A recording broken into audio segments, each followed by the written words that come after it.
Photography is a huge passion of yours. Can you tell us a little bit about why it is? I think I really love photography and became so passionate about it because I really have a passion for people. And I love telling their stories, whether through writing or photography. And I feel like with photography, you can just make people feel important because you want to photograph them. Mm-hmm. And what are your favorite kind of photographs to shoot? I think I like shooting kind of candid portraits most. I like the challenge that brings because you just never know what you're going to get. And you don't know who you're going to find on the street or what they're going to give you or what kind of reaction they're going to have to getting their photograph taken. So it's always a new adventure and a new challenge. Who would you say is your biggest inspiration? One of my favorite photographers is Annie Leibovitz, and I just love her photography because she kind of does like some candid stuff in her earlier work with concert photography, which is one of the routes that I'm thinking about going. But she's also done amazing studio work with people, which is something that I'm not as good at, but I look at her stuff as such an inspiration to kind of get to that point one day. And one thing that she does that I admire and try to incorporate into my work too is she really gets to know her subjects and she makes a photo about them.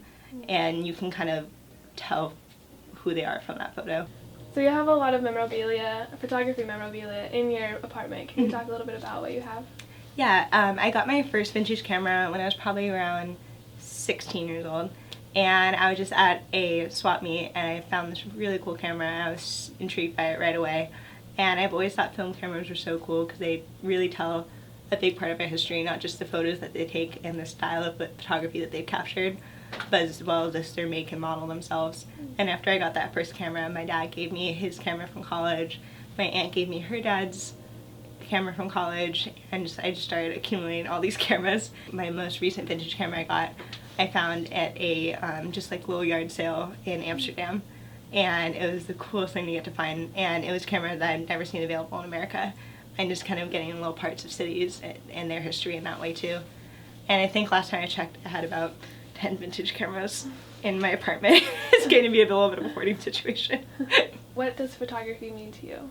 I just love telling stories, and I'm a storyteller at heart and I always have been, and I just love how the emotion that I can create through photography, whether that's from my subjects or from my viewers, and just kind of drawing that out and making them feel like they're on America's Next Top Model.